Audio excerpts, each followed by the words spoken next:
आज लिबरलिजम पढ्नेछौँ र लिबरलिजम चाहिँ कति बेलाको कन्सेप्ट हो भन्दाखेरि चाहिँ यो हो 17th century.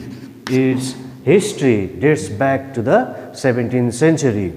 जति बेला चाहिँ राइट्स अफ मैन 1789 को rights of man in France है त्यसरी नै जोन लकको 1689 मा जोन लकले लेख्नुभएको किताब जसलाई टू ट्रिटाइजेस अफ सिभिल गभर्नमेन्ट भनेर भनिन्छ र त्यहाँदेखि नै they started challenging the traditional authority of church and the state. They also denounced the absolute forms of feudal economy. Liberalism भनेको liberty भनेको नि free हो है to free the individual. So यो कन्सेप्टलाई पछाडि बढाएर जाँदा चाहिँ के आयो to free the economy from the unnecessary control of the state and the church. र यसमा जम्मा दुईवटा हामीले लिबरलिजम दुईवटा भागमा हामीले बाँडेका छौँ जसलाई हामीले भन्छौँ elements of classical liberals. So 19th century liberals were known as the classical liberals. So 20th century liberals were known as the modern liberals. What are the factors or the elements of the classical liberals भन्दाखेरि हामी यहाँ एक-एकवटा point हामी यहाँ चर्चा गर्नेछौँ. So individual liberty, number 2 is minimal state, number 3 is laissez-faire economy, number 4 is utilitarianism. त्यसरी नै यहाँ हामी जाँदाखेरि 20th century liberals were known as the modern liberals. र यिनीहरूलाई हामीले यिनीहरूको the characteristics of the modern liberals are number 1 is positive freedom, number 2 is welfareism, number 3 is mixed economy, and number 4 is development of democratic government. र हामी यहाँ सुरुमा classical लिबरल्सलाई हामी हेर्छौँ एकदमै सुरुको लिबरल्सहरू है जति बेला चाहिँ स्टेट र चर्चले everything they used to control everything in that period of time including politics including economics सबै कुरोलाई स्टेट र चर्चले के गर्थ्यो कन्ट्रोल गर्ने गर्थ्यो. र पछि आएर चाहिँ how to free the economy from the unnecessary control of the state and that of the church भन्दाखेरि चाहिँ नम्बर 1 मै हामी के गर्छौँ लिबर्टी भनेको नि फ्री हो हैन लिबरलिजम भनेको free. So individual liberty first of all जब हामीले इकोनोमीलाई फ्री गर्ने चर्चा गर्छौँ तब नम्बर 1 चाहिँ हामीले केलाई फ्री गर्नु पर्यो केलाई इन्डिभिजुअललाई फ्री गर्नु पर्यो सो द्याट उसमा भएको एउटा पोटेन्सियलिटी है एउटा क्वालिटी जे छ त्यो चाहिँ के आउन सकोस् बाहिर आउन सक्यो. So the classical liberals give utmost importance to the individual liberty. एउटा व्यक्तिलाई स्वतन्त्र रूपमा बस्नु दियो भने है उसलाई उसकोमा भएको क्वालिटीहरू के आउन सक्छ बाहिर आउन सक्छ so that Hee can develop his personality overall development उसले आफ्नो के गर्न सक्छ त्यो विचार कसको हो क्लासिकल लिबरल्सको. त्यसरी नै minimal state. So at that point of time स्टेटको ड्युटी चाहिँ के हुन्थ्यो भन्दाखेरि चाहिँ to maintain law and order. तर स्टेटले हरेक कुरामा इन्टरफेयर गर्दाखेरि है हरेक क्षेत्रमा इन्टरफेयर गर्दाखेरि चाहिँ अननेसेसरी इन्टरफेरेन्स हुँदा चाहिँ इकोनोमीले राम्रो किसिमले के गर्न सकेन ग्रो गर्नु सकेन. So there should be minimal role of a state upon its economy भनेको मिनिमल स्टेट भने हैन. र यहाँनिर हामी मिनिमल स्टेटमा स्टेट चाहिँ should be confined only to maintain law and order भनेर कसको विचार हो it is the thinking of the classical liberals. र स्टेटको रोल चाहिँ एकदमै के हुनु पर्यो कम्ती हुनु पर्यो टु द इकोनोमी भन्नु खोजेको हो मिनिमल स्टेट. उनीहरूको ड्युटी चाहिँ खालि के मात्रै हुनु पर्यो to maintain law and order and to provide security. So that is minimal state. र लेसेस-फेयर इकोनोमी अब यहाँ आएर हेर्दाखेरि चाहिँ हामी देख्छौँ एडम स्मिथ है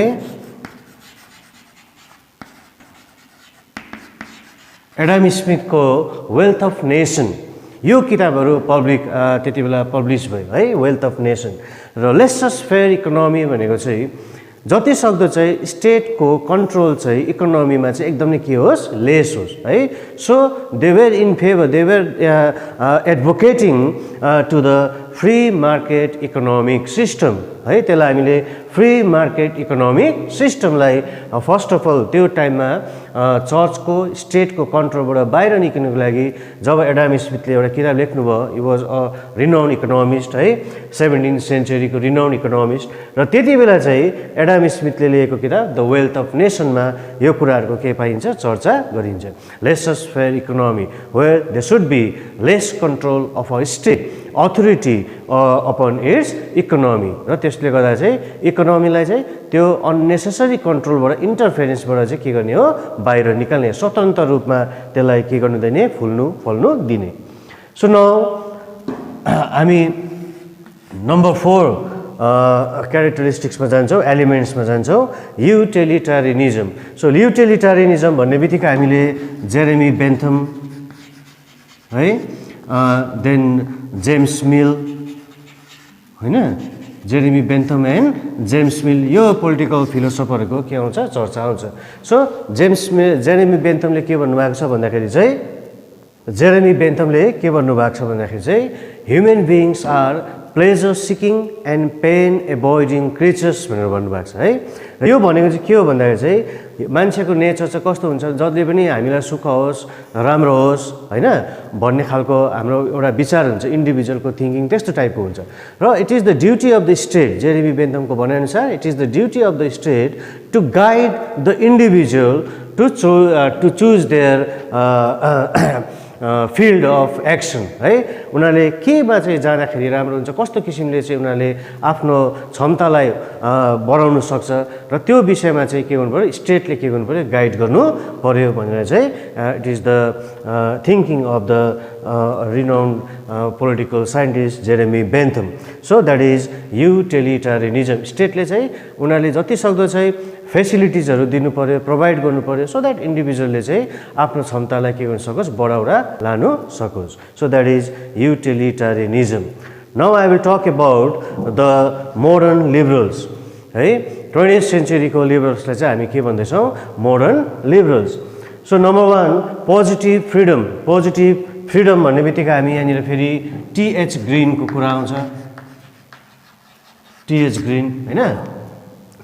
र यहाँनिर के भयो भन्दाखेरि पोजिटिभ फ्रिडममा चाहिँ यहाँ टी.एच. ग्रिनको भनाइअनुसार चाहिँ के छ भन्दाखेरि चाहिँ इन्डिभिजुअललाई टोटल्ली फ्री गर्दाखेरि पनि कतिवटा कुरोमा उनीहरूलाई के हुन्छ, मतलब आफ्नो पोटेन्सियलिटी उनीहरूले चाल पाउनु सक्दैन है। र यहाँनिर टी.एच. ग्रिनको भनाइअनुसार चाहिँ यहाँनिर पोजिटिभ फ्रिडममा चाहिँ रेस्पोन्सिबिलिटीको उहाँले के गर्नुभएको छ, कुरा गर्नुभएको छ है। Freedom with certain responsibility. र इन्डिभिजुअललाई चाहिँ जब एउटा कुनै एउटा भार दिइँदैन, रेस्पोन्सिबिलिटी दिँदैन, उसभित्र भएको आफ्नोमा भएको पोटेन्सियलिटी एउटा क्वालिटी के गर्नु सक्दैन, बाहिर आउनु सक्दैन। So that is the concept of positive freedom. Freedom with some kind of restriction. रेस्ट्रिक्सनमा जब उसले आफ्नो कुनै एउटा नियमभित्र बाँधेर उनीहरूले जब सोच्छ, कुनै एउटा विचारमा उनीहरूले सोच्छ, त्यसमा चाहिँ तपाईँ के हुन्छ, आफ्नो इन्डिभिजुअलले आफ्नो पोटेन्सियलिटीमा के गर्न सक्छ, काम गर्नु सक्छ। So that is positive freedom. So welfarism. Number 2 is वेलफेयरिजम।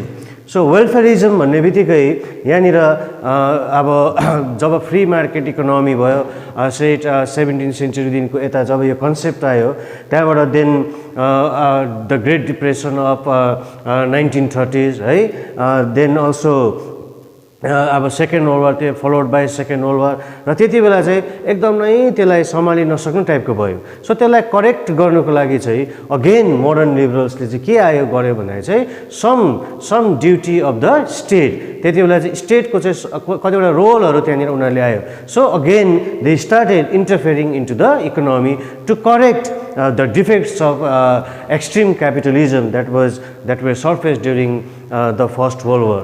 र त्यसलाई करेक्ट गर्नुको लागि स्टेटको पनि सम रोलहरू त्यहाँनिर के गर्नु थाल्यो, देख्नु थाल्यो। पोस्ट कोल्ड वारको पिरियडको समयको हामी कुरा गर्छौँ। So that is welfarism. पहिलाको स्टेटलाई चाहिँ हामीले के भन्थ्यौँ, पोलिस स्टेट भनेको just only to maintain law and order. तर अहिले आएर चाहिँ स्टेटले they provide so many developmental activities है पोभर्टी डिजिजहरूबाट बाहिर निकाल्नुको लागि चाहिँ एउटा मान्छेले जब चाहिँ उसलाई घाँस र बाँसको मात्रै चिन्ता हुन्छ भने उसले त्यस्तो एक्टिभली त्यहाँनिर क्यापिटलिस्ट इकोनोमीमा पार्टिसिपेट गर्नु सक्दैन। सो स्टेटको रोल चाहिँ के हुन्छ भन्दाखेरि उसले जतिसक्दो स्टेटले should provide some facilities for the downtrodden people to get them involved into the capitalist economy. So that is the welfare economy. त्यसलाई हामी भन्छौँ welfare capitalism. It is also known as welfare capitalism. So now number 3 elements of the modern liberals is mixed economy.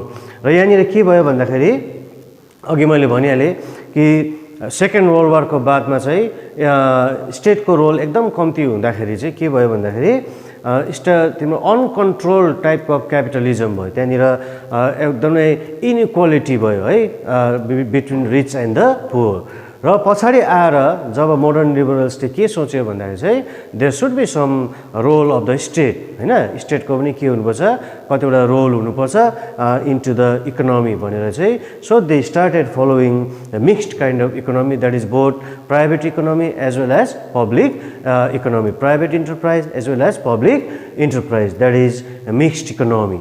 So finally number 4 is development of democratic government. So all liberals, including the classical liberals, old liberals and the modern liberals, were in favor of a development of democratic government.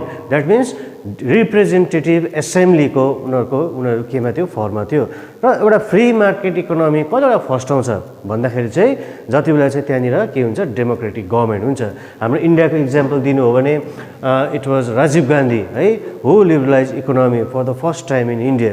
Then again यसलाई एकदमै बढाएर लाने, यसलाई एकदमै प्रोत्साहन दिएर लाने चाहिँ PV Narasimha Rao prime minister हुँदाखेरि त्यो टाइममा इन्डियाको इकोनोमी के गरेको हो लिबरलाइज गरेको। र त्यस्तै र यो कति बेला पोसिबल हुन्छ भन्दा चाहिँ when there is a democratic or representative forms of government. यो हामीले कुनै एउटा अटोक्रेटिक रुलरमा कुनै एउटा डिक्टेटोरियल स्टेटमा चाहिँ we cannot think of a liberal economy. So overall हामी यो डल्लै चर्चा गर्दाखेरि के हामी देख्छौँ भन्दाखेरि चाहिँ इकोनोमीलाई चाहिँ फ्री गर्ने, स्टेटको कन्ट्रोलबाट के गर्ने हो फ्री गर्ने। So that is the concept of liberalism हैन, लिबर्टी भनेको नै फ्री हो। सो पहिला हामीले इन्डिभिजुअललाई फ्री गर्नु पर्यो, then the role of the state should be limited. त्यसरी नै लेसेस फेयर इकोनोमीमा again it is emphasize that the role of state should be limited हैन। युटिलिटारियनिजम एउटा हामीले एउटा व्यक्तिलाई कस्तो किसिमले चाहिँ स्टेटले गाइड गर्नु, किनभने मान्छे जहिले पनि I already said that people are pain avoiding and pleasure seeking creatures भनेर जेरेमी बेन्थमले भन्नुभएको छ हैन। र यसमा स्टेटले चाहिँ एउटा प्लेटफर्म तयारी गरेर चाहिँ एउटा एउटा उसको स्किल र नलेजलाई के गर्न सकोस् इन्डिभिजुअली डेभलप गर्नु सकोस्। That is the concept of utilitarianism. Again we see the modern liberalsमा हामीले पोजिटिभ फ्रिडम भन्दैछौँ। So TH green again there र टीएच ग्रीनको भनाइअनुसार के छ भन्दाखेरि with restriction with some responsibility of the individual duty should be given. जस्तै इन्डियन कन्स्टिट्युसनमा हामीले देख्यौँ भने from one end they are giving so many freedoms हैन, fundamental rights to the Indian citizen. It is written in the constitution part 3 of our constitution.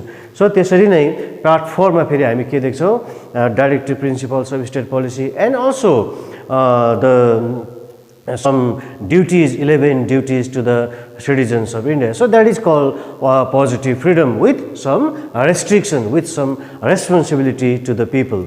So त्यसरी नै welfarism पहिलाको स्टेटहरू was only confined to maintain law and order. त अहिलेको modern स्टेटलाई चाहिँ हामीले भन्छौँ it is called a welfare state. र किन वेलफेयर स्टेट भनेको भन्दाखेरि चाहिँ it not only to maintain law and order but it undertakes so many developmental activities for the welfare of its citizens. त्यसरी नै अघि मैले भनिहालेँ after the second world war हैन एक्सट्रिम क्यापिटलिजम हुँदाखेरि there is a huge gap between rich and the poor people so त्यो poor पिपललाई चाहिँ कसरी माथि ल्याउने हैन सो द्याट उनीहरूको पनि क्यापिटलिस्ट इकोनोमीमा के होस् इक्वली भागीदार होस् इन्भल्भमेन्ट होस् भनेर चाहिँ अगेन मोडर्न लिबरल्स अलिकति क्लासिकल लिबरल्स भन्दा अलिकति अर्कै टाइपले उनीहरूले त्यसलाई सोचेर कि they again started some kind of mixed इकोनोमीले त्यसमा हामीले भन्छौँ both they were advocating for the public sector enterprises as well as the private sector enterprises र फाइनली हामी देख्छौँ डेभलपमेन्ट अफ डेमोक्रेटिक गभर्मेन्ट जो डेभलपमेन्ट अफ डेमोक्रेटिक गभर्मेन्ट अघि मैले भनिहालेँ रिप्रेजेन्टेटिभ गभर्मेन्ट होइन त्यसमा रिप्रेजेन्टेटिभ एसेम्ब्लिजहरू र त्यहाँनिर एउटा लिबरल इकोनोमी चाहिँ कति बेला चाहिँ फस्टाएर जानुसक्छ बढेर जानुसक्छ भन्दा वेन देयर इज अ